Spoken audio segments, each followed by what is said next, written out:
Hi everyone, this is the online lecture for substance-related and addictive disorders.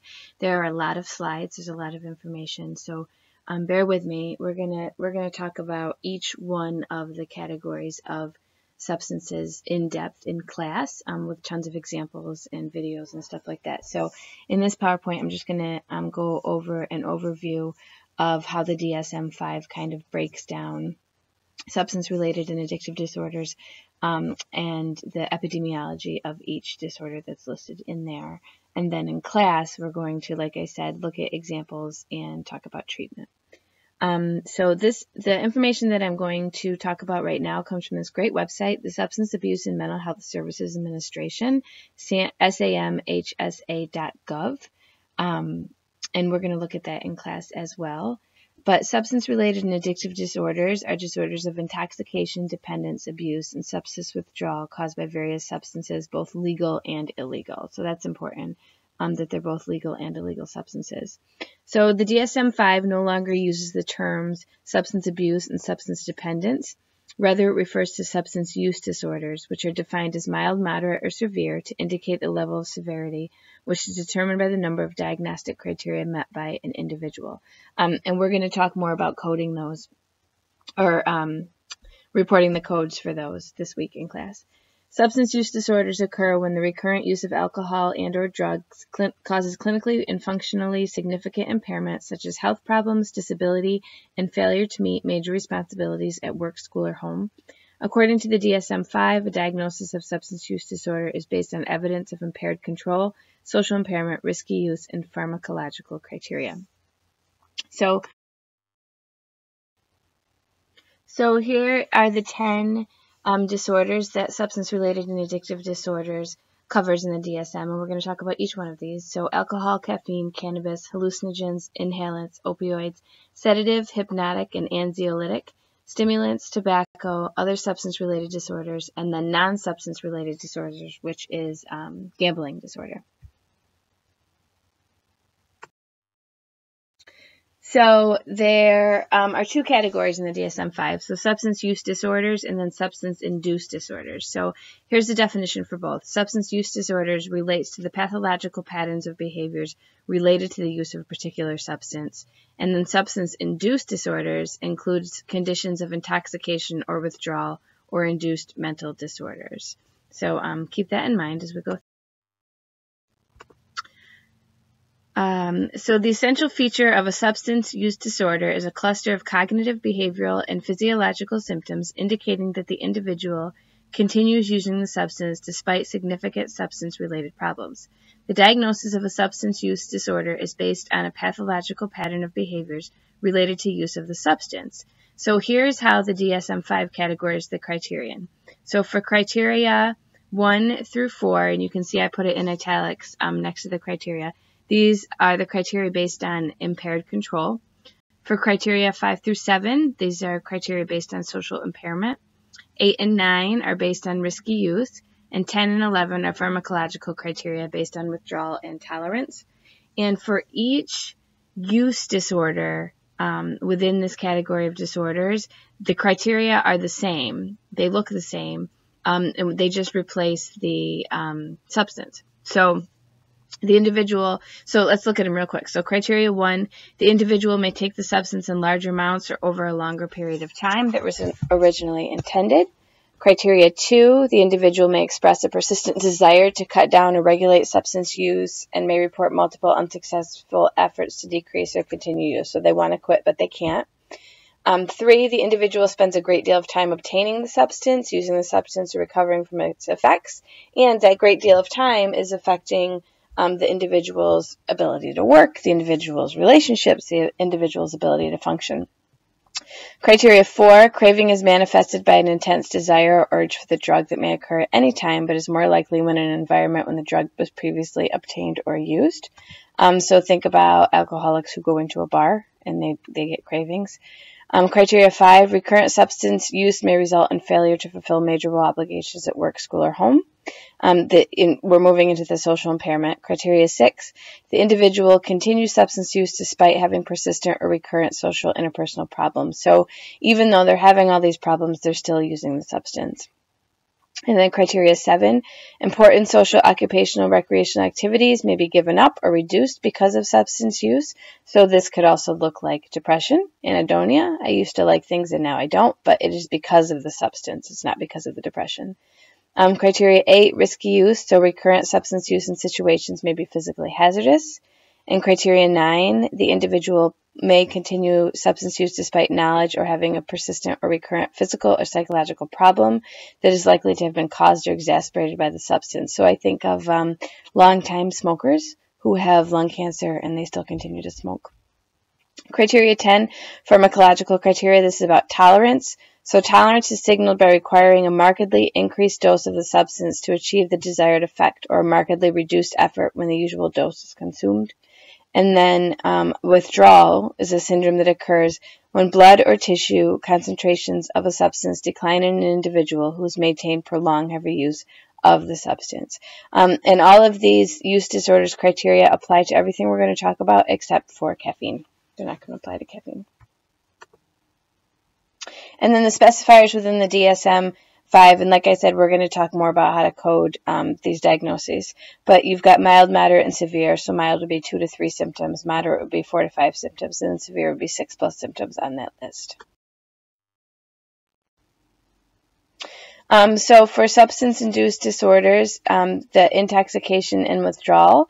So intoxication looks at Criterion A looks at intoxication, so the development of a reversible substance-specific syndrome due to the recent ingestion of a substance. So if you have, we're going to look at alcohol use disorder, and then we're going to look at alcohol-induced disorder.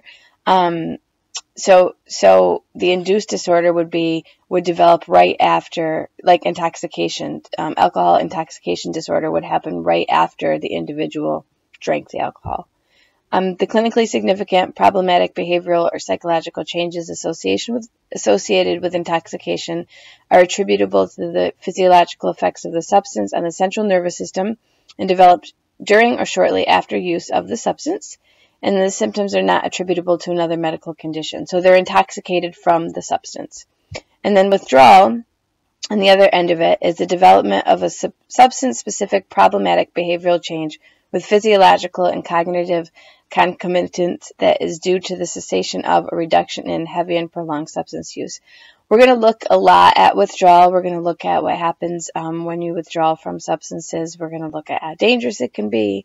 We're going to look at what happens when you go inpatient or into the ED and are medically withdrawn from substances as well. So the DSM-5 also talks about the route of administration and speed of substance effects. So we're going to talk about this in class too. So how quickly one becomes intoxicated based on how they ingest the substance. So intravenously, like shooting up, smoking, intranasally, snorting. What results in a more intense intoxication and an increased likelihood of an escalating pattern of substance use leading to withdrawal, and more likely than slower acting substance to produce immediate intoxication. So we're going to talk about that a lot. And then also the duration of effects. So short acting substances tend to have a higher potential for the development of withdrawal, and then longer acting substances tend to have longer withdrawal durations. So, like I said, I just wanted to go over that quickly, but we'll go over all of that in class. So the first disorder we're going to talk about is the alcohol-related disorders, and this includes, in the chapter in the DSM, alcohol use disorder, alcohol intoxication, alcohol withdrawal, other alcohol-induced disorders, and unspecified alcohol-related disorders. All of the substance disorders kind of look the same. They kind of have this framework. We're going to go over the DSM-5 diagnostic criteria for the first couple of the substance use disorders, but then they're all going to look the same. They're going to have all those different criteria in there, and just the substances are going to be changed out. So excessive alcohol use can increase a person's risks of developing serious health problems in addition to those issues associated with intoxication behaviors and alcohol withdrawal symptoms.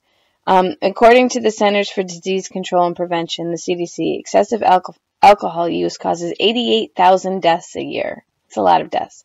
Data from the National Survey on Drug Use and Health in 2014 show that slightly more than half, so 52.7% of Americans aged 12 and up, reported being current drinkers of alcohol. Most people drink alcohol in moderation. However, of those 176.6 million alcohol users, an estimated 17 million have an AUD. Many Americans begin drinking at an early age. In 2012, about 24% of 8th graders and 64% of 12th graders used alcohol in the past year. The definitions for the different levels of drinking include the following. So this is from that website again, the Substance Abuse and Mental Health Services Administration. So moderate drinking, according to dietary guidelines for Americans, moderate drinking is up to 1 drink per day for women and up to 2 drinks per day for men. Binge drinking is defined as drinking 5 or more alcoholic drinks on the same occasion on at least one day in the past 30 days. The National Institute on Alcohol Abuse and Alcoholism defines binge drinking as a pattern of drinking that produces blood alcohol concentrations of greater than 0.08. This usually occurs after 4 drinks for women and 5 drinks for men over a 2-hour period. And then heavy drinking is defined as drinking 5 or more drinks in the same day on each of 5 or more days in the past 30 days. Excessive drinking can put you at risk for developing an alcohol use disorder in addition to other health and safety problems. Genetics have also been shown to be a risk factor in the development of an alcohol use disorder. To be diagnosed with an alcohol use disorder, individuals must meet certain diagnostic criteria, which we are going to look at right now. So here's the DSM-5 diagnostic criteria for an alcohol use disorder. So if you remember when we talked about those criterion a little while ago, these are going to follow that pattern.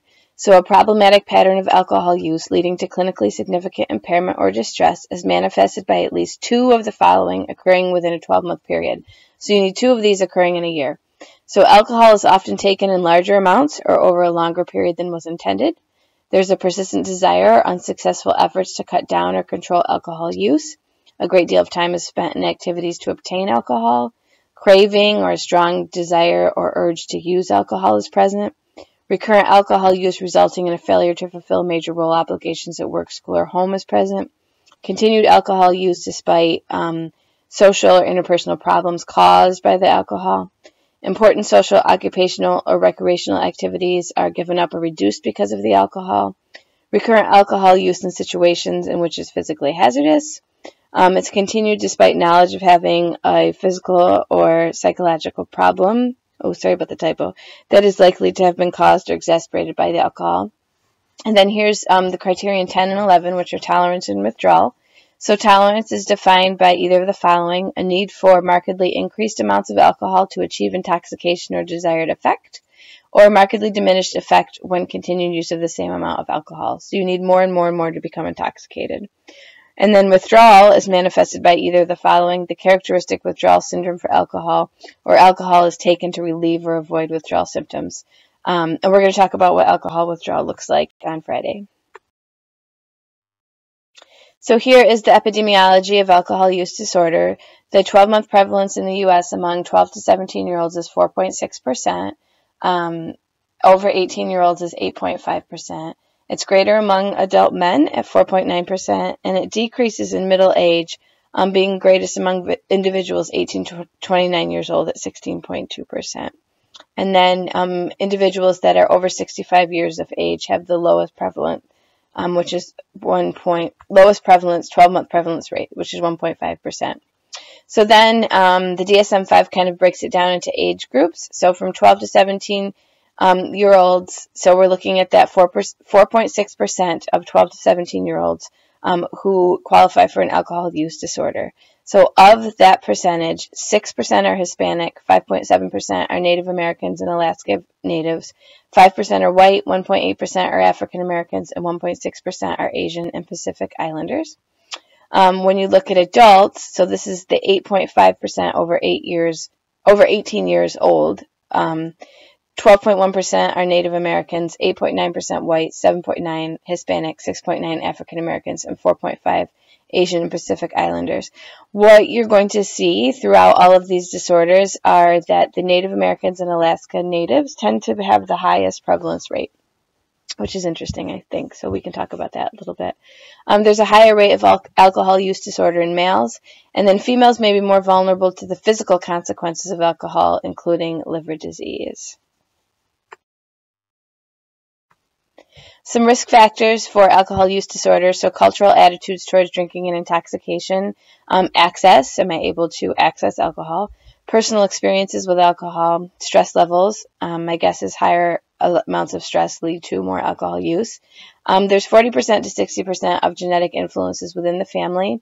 So individuals are 3 to 4 times higher to suffer from alcohol use disorder if they have close relatives with the disorder, and then 3 to 4 times higher in children of those with alcohol use disorder. So that's really important when working with clients. When you get their family history, to look at patterns of substance use in their family, because there's definitely a genetic component there.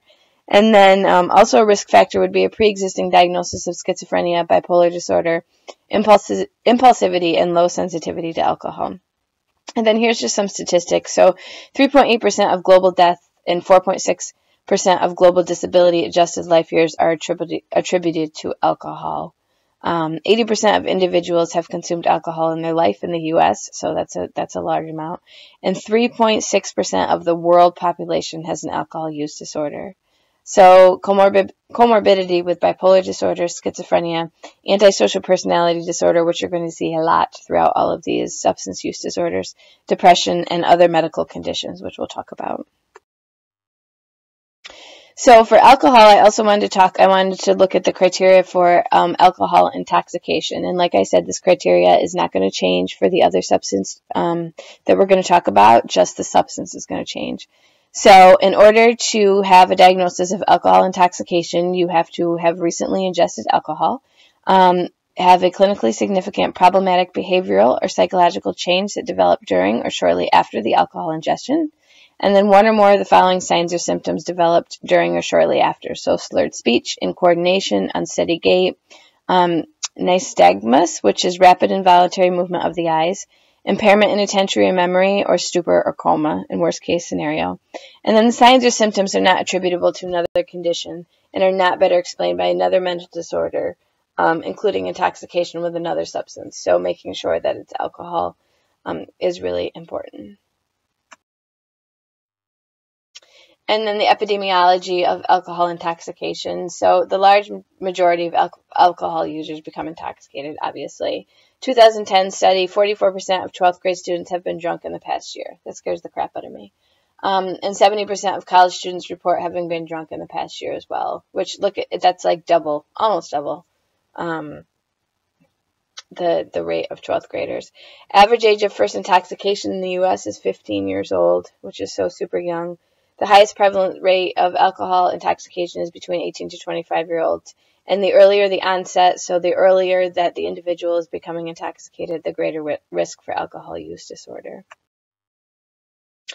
And then here is the DSM-5 diagnostic criteria for alcohol withdrawal. Again, I'm not going to go through withdrawal with every substance, but I wanted to go through it just so you could see what the criteria are. So cessation of or reduction in alcohol use that has been heavy and prolonged, so you stop using it. 2 or more of the following develop within several hours to a few days after you stop using or you reduce your alcohol.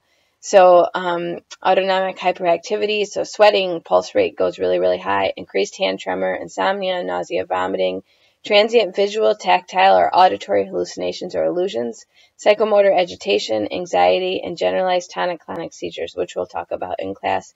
Alcohol withdrawal is very dangerous. You can die from alcohol withdrawal. The signs or symptoms in criterion B cause clinically significant distress, and they're not attributable to another medical condition and are definitely because of the reduction in alcohol. The epidemiology of alcohol withdrawal. So 50% of middle-class, highly functional individuals with alcohol use disorder have experienced a full alcohol withdrawal syndrome. That's a lot. That's half. Greater than 80% in individuals who are hospitalized or homeless, and less than 10% demonstrate withdrawal delirium or seizures, so that's pretty rare. Withdrawal episodes typically last 4 to 5 days, and it's rare for individuals younger than 30 years old to go through withdrawal. The comorbidity of alcohol withdrawal or with conduct disorder, and then again, antisocial personality disorder. But like I said, we're going watch a really good video actually on alcohol withdrawal and what goes into it. So the next set of disorders in the DSM-5 are the caffeine-related disorders, and these include caffeine intoxication, caffeine withdrawal, other caffeine-induced disorders, and unspecified caffeine-related disorders. Let's see. So the DSM-5 diagnostic criteria: recent consumption of caffeine, typically in a high dose, well in excess of 250 milligrams. And remember, when we were talking about the criteria for the substance use disorders, caffeine was not included. So this diagnostic criteria looks a little bit different than the other substances.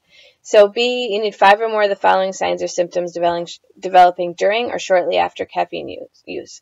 So restlessness, nervousness, excitement, insomnia, flushed face, pruritus, gastrointestinal disturbance, muscle twitching, rambling flow or thought of speech, tachycardia or cardiac arrhythmia, like your heart's racing, periods of inexhaustibility, and psychomotor agitation. I think of like when kids drink Red Bulls and they get all of those symptoms. The symptoms cause clinically significant distress, and they're not attributable to another medical condition or from another substance. Epidemiology of being intoxicated on caffeine is unclear in the general population. My guess is that a lot of individuals are able to tolerate caffeine and do not become intoxicated by it. 7% of individuals may experience 5 or more symptoms in the U.S. Symptoms may remit after the first day and do not have any known lasting consequences. So you drink the caffeine and then you get the symptoms and then the symptoms go away. Very high doses of caffeine, so 5 to 10 grams, may be lethal. An oral contraceptive may increase the risk of caffeine intoxication. So that's something when you work with clients to have them talk to their OBGYNs about. Comorbidity with anxiety, somatic symptoms, gastrointestinal distress, grand mal seizures, that would be no good. Respiratory failure, also no good. Depressive disorders, bipolar disorders, eating disorders, psychotic disorders, other substance-related disorders. And then this is interesting, and I totally get it. Individuals with anxiety disorders are more likely to avoid caffeine because they feel most of those symptoms anyway. So I exasperate it with caffeine. Caffeine withdrawal, so prolonged daily use of caffeine, and then you stop using it and you get the following symptoms within 24 hours. So a headache, marked fatigue or drowsiness, dysphoric mood, depressed mood, irritability, difficulty concentrating, and flu-like symptoms. The signs and criteria B cause significant distress, and it's because of the caffeine withdrawal and not another medical condition. So epidemiology of caffeine withdrawal: 85% of adults and children in the U.S. regularly consume caffeine. That's a huge amount, especially the fact that we're giving it to our children is huge. Adult caffeine drinkers ingest 280 milligrams per day on average, and a headache may occur in 50% of cases of caffeine abstinence. I can tell you that I've liked Diet Coke, and it has a lot of caffeine in it, and when I stop drinking it, I get a terrible headache for a couple days.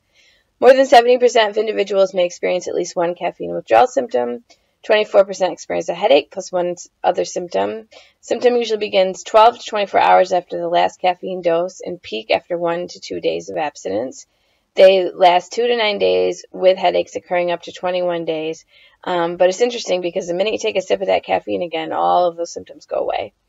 The rates of consumption of caffeine increase until age 30 and then kind of level off. Little is known about the effects of caffeine withdrawal in children and adolescents.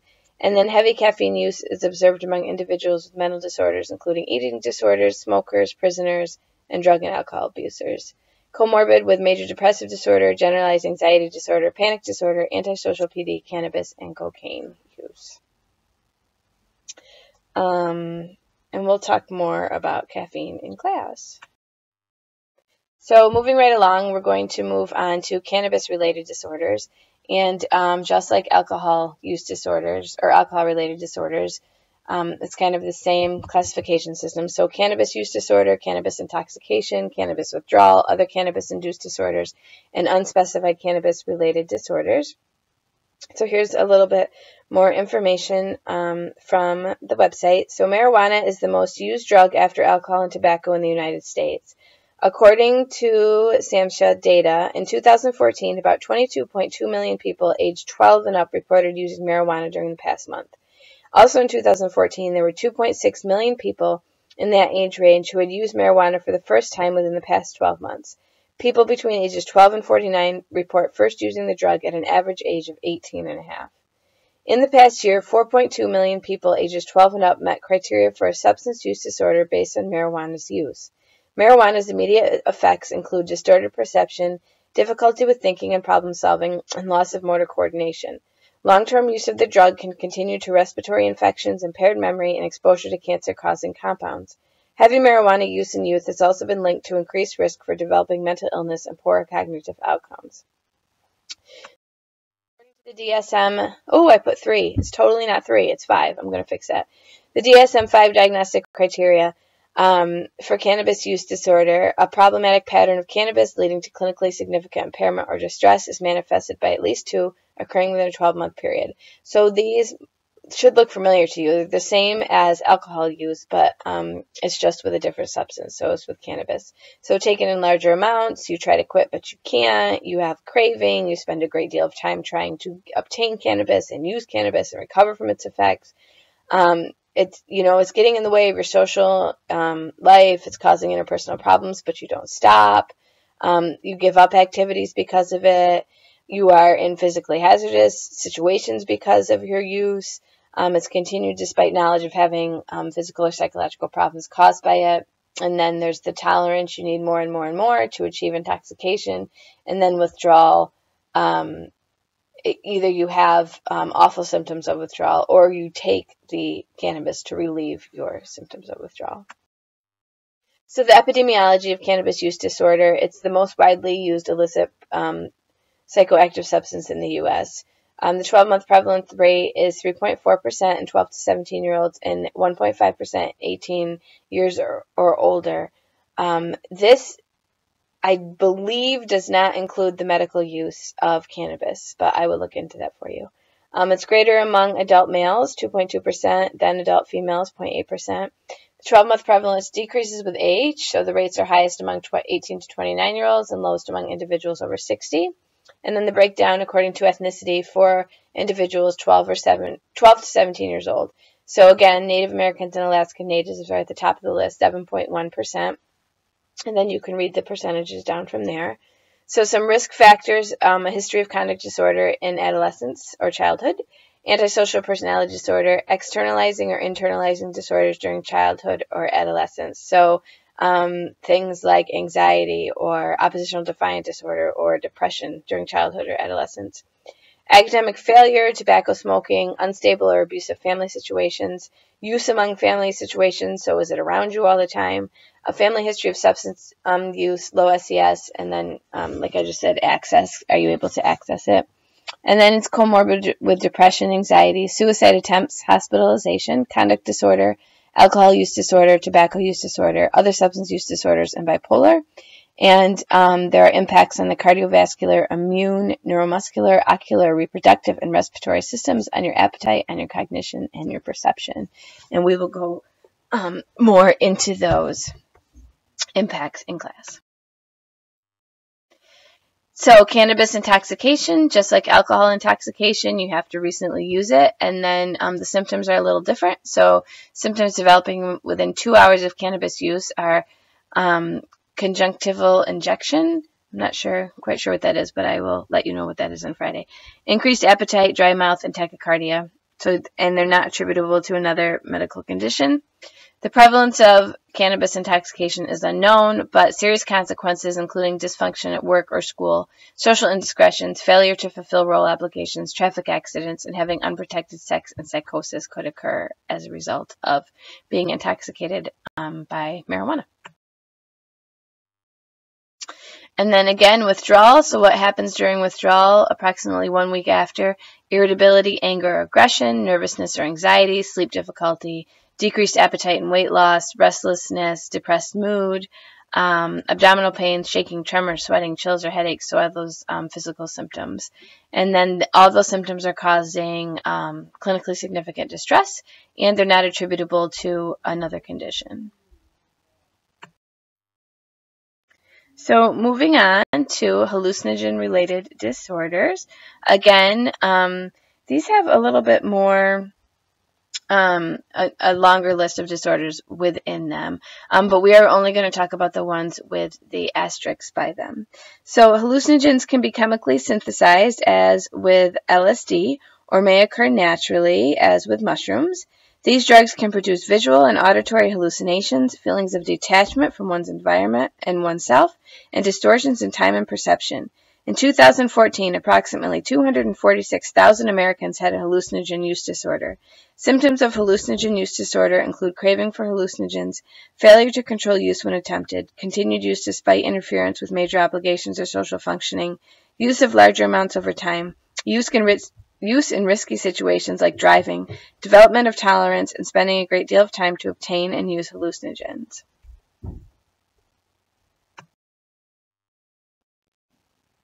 So the first disorder we're going to talk about is phencyclidine use disorder.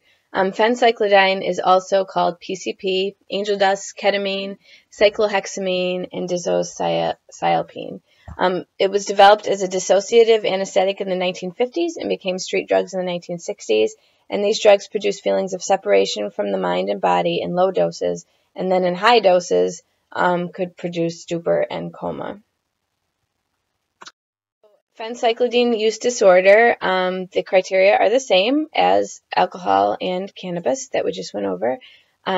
So you need at least 2 of the following within a 12-month period, so taken in larger amounts, persistent desire, unsuccessful efforts to cut down or control your use. I'm not going to go through the whole thing again, but you guys can read over that, but the criteria is the same as with alcohol and cannabis. The epidemiology, the prevalence is unknown, but 2.5% of the population reports using PCPs. 0.3% in 12 to 17-year-olds, 1.3% in 18 to 25-year-olds, and 2.9% in 26 years plus. So as a person, an individual gets older, it looks like they use PCP more. It's more common among whites, 0.5%, than among other ethnic groups. And then males make up 3/4 of those admitted to the emergency department for using PCPs. So here are a list of hallucinogens, and we'll talk more about these specifically in class. So LSD, which goes by acid or boomers or doses or sugar cubes, all of those names up there. Mushrooms, peyote, PCP, salvia divinorum, I don't even know how to pronounce these, and MDMA are all examples of hallucinogens. So other hallucinogen use disorder, again, same criteria, and just stuck a different substance in there. So I just want you to be familiar with the criteria on that. We're going to kind of go through these quickly. And then the epidemiology. So this is the rarest substance use disorder. The 12-month prevalence rate is 0.5% in 12 to 17-year-olds and 0.1% in 18-plus years. It's higher rates in adult males, so 0.2%. And then among those 12 to 17-year-olds, again, the Native Americans and Alaskan Natives, 1.2% among those that are diagnosed with this use disorder. And then Hispanics and whites are pretty equal, and then African Americans and Asian Americans and Pacific Islanders are pretty equal at 0.2%. And then the comorbidity is with other substance use disorders, anxiety, depression, bipolar disorder, and then again, antisocial personality disorder. This one was a little bit different, so I wanted to talk about hallucinogen persisting perception disorder. So following cessation of the use of a hallucinogen, the re-experiencing of one or more of the perceptual symptoms that were experienced while intoxicated with the hallucinogen. So you're no longer taking the substance, but you're still experiencing what you experienced when you were on it, which just sounds really scary to me. So geometric hallucinations, false perceptions of movement in the peripheral visual fields, flashes of colors, intensified colors, trails of images of moving objects, positive after images, halos around objects. All those things are happening even though you're not currently taking the substance. The symptoms in criterion A, they cause clinically significant distress, and they're not attributable to another medical condition or another mental disorder or another hallucination. The prevalence is unknown, but they estimate 4.2% among individuals who use hallucinogens. And then reality testing remains intact. And what that means is that the individual knows that they are experiencing this, that they're re-experiencing what happened to them when they were using the hallucinogen. And then the comorbidity, it's comorbid with panic disorder, obviously, alcohol use disorder, and major depressive disorder. Inhalant-related disorders. So under this category, again, inhalant use disorders, inhalant intoxication, other inhalant-induced disorders, and unspecified inhalant use disorders.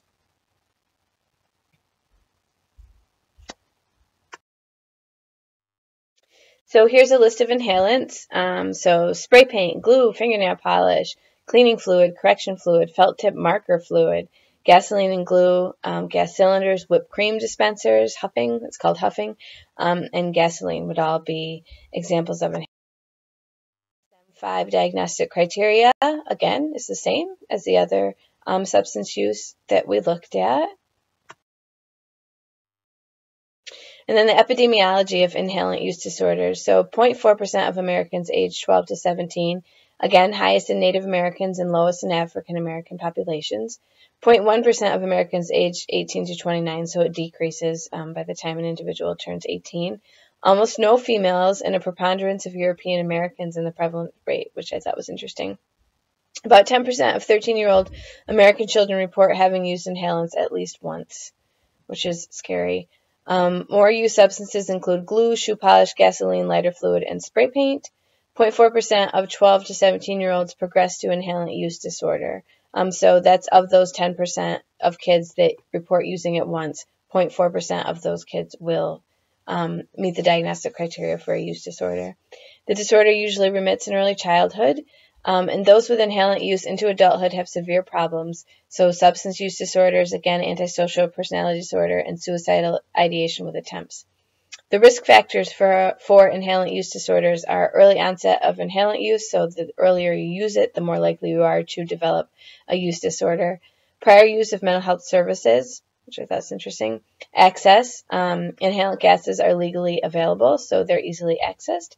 Child maltreatment and trauma, and behavioral disinhibition, which we'll talk about in class. And then it's comorbid with other substance use disorders, conduct disorder, antisocial, suicidal ideation, and attempts.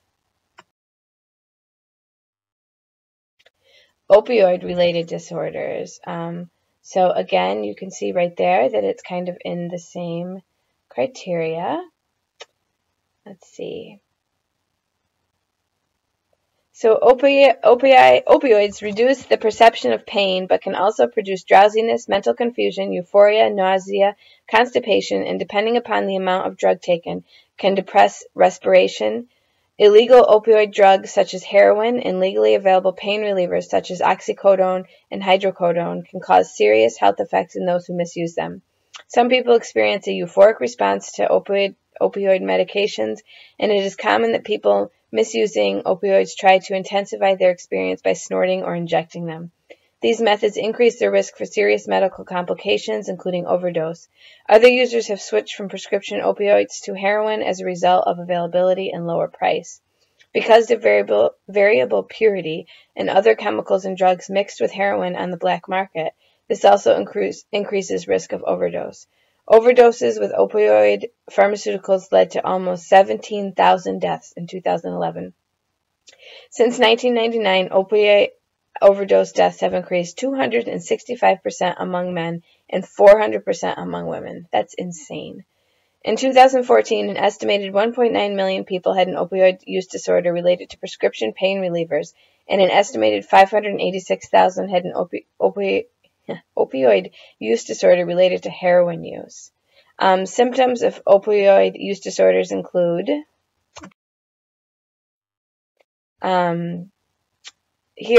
before we get there, so here's a list of opioids, and we'll talk more about these, but Percocet, Oxycontin, Demerol, Tylenol with codeine, Robitussin AC, Access, some things that you can even get over the counter. So symptoms of opioid use disorders include strong desire for opioids, inability to control or reduce use, continued use despite interference with major obligations or social functioning, use of larger amounts over time, development of tolerance, spending a great deal of time to use and obtain, and withdrawal symptoms that occur after stopping or reducing use, such as negative mood, nausea, vomiting, muscle aches, diarrhea, fever, and insomnia. So same criteria as the other. Here's the epidemiology. So the prevalence rate is 0.37%, 12-month prevalence rate among adults 18 years or older in community populations. The rates are higher in males and females.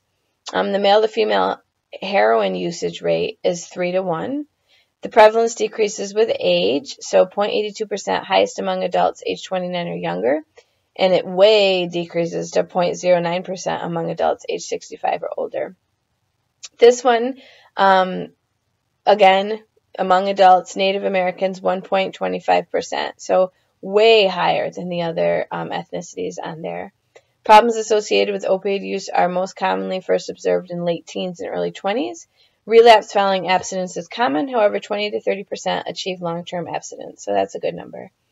Risk factors for an opioid use disorder include impulsivity and novelty seeking, peer factors, and it's comorbid with viral sicknesses like HIV and hepatitis C, and then other substance use disorders, dysthymia, major depressive disorder, insomnia, antisocial PD, PTSD, conduct disorder. The comorbidity with viral sicknesses is because it's intravenous. Opioid use disorder is intravenous. So the next group we're going to talk about are sedative, hypnotic, or anxiolytic related disorders. And there's the list of use disorder, intoxication, withdrawal, other and unspecified. So self-medication and pharmaceutical treatments for anxiety and insomnia has taken place throughout history, and the problems these can cause have been recognized since ancient times.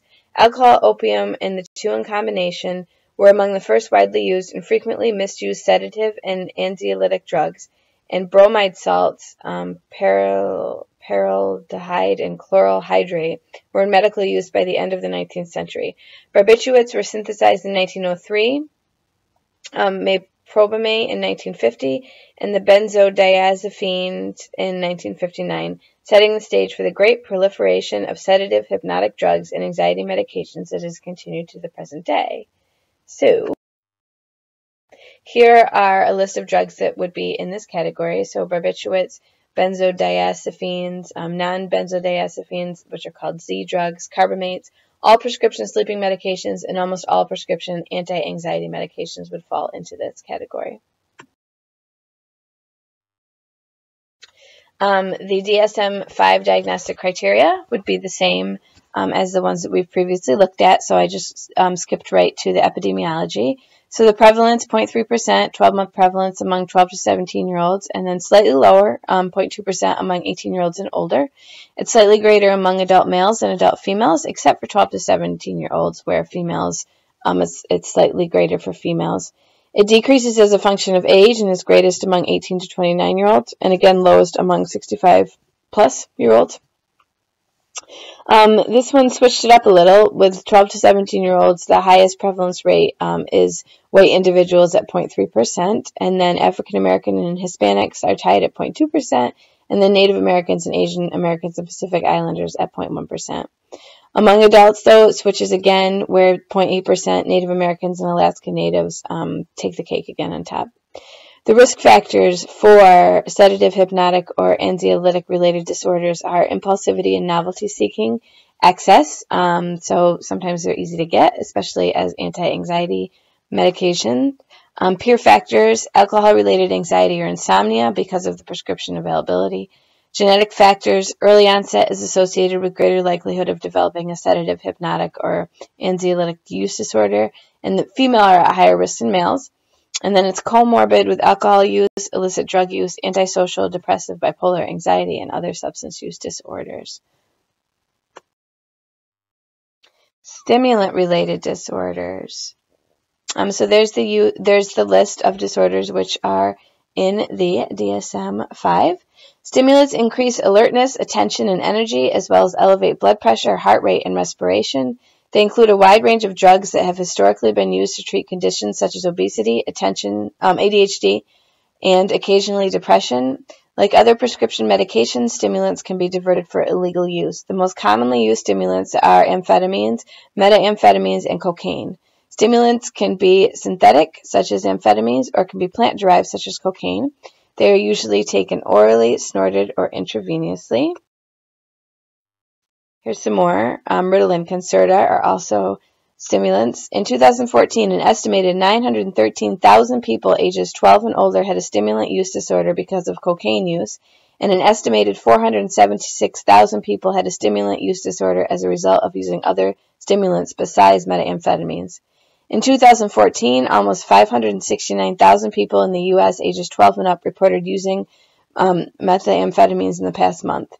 Symptoms of stimulant use disorder, again according to DSM-5, include cravings, failure to control use when attempted, continued use despite interference with major obligations, use of larger amounts over time, development of tolerance, spending a great deal of time to obtain and use the stimulants, and withdrawal symptoms that occur after stopping, including fatigue, vivid and unpleasant dreams, sleep problems, increased appetite, or irregular problems in controlling movement.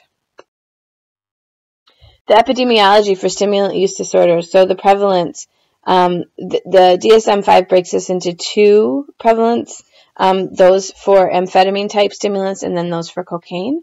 So for amphetamine-type stimulants, 2.2% 12-month prevalence in the U.S. in between 12 and 17-year-olds, 0.2% 18 years old older. In 12 to 17-year-old females, 0.2% to males is 0.1%. The rates are similar in adult females and males, and then males represent 54% of primary treatment admissions for stimulant use disorder. Among 12 to 17-year-olds, 0.3% white and African Americans, 0.1% Hispanics, and then 0.01% Asian Americans and Pacific Islanders. And Native Americans are almost at zero for 12 to 17-year-olds for stimulant use.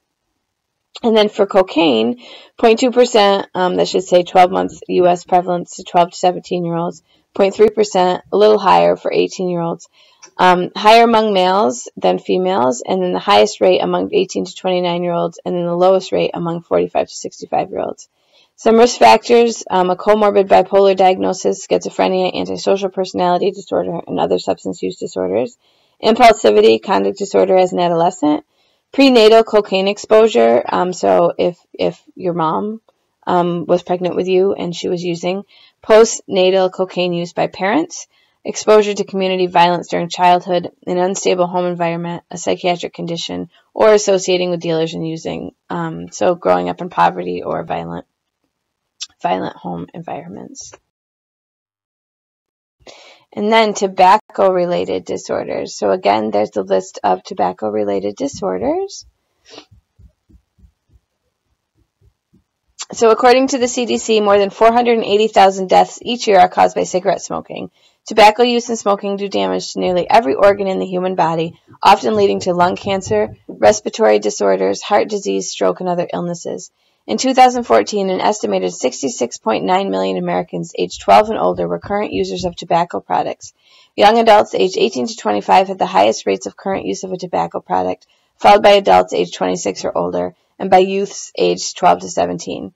In 2014, the prevalence of current use of tobacco products was 37.8% for American Indians or Alaska Natives, 27.6% for whites, 26.6% for blacks, 30.6% for Native Hawaiians or other Pacific Islanders, and 18.8% for Hispanics, and 10.2% for Asians.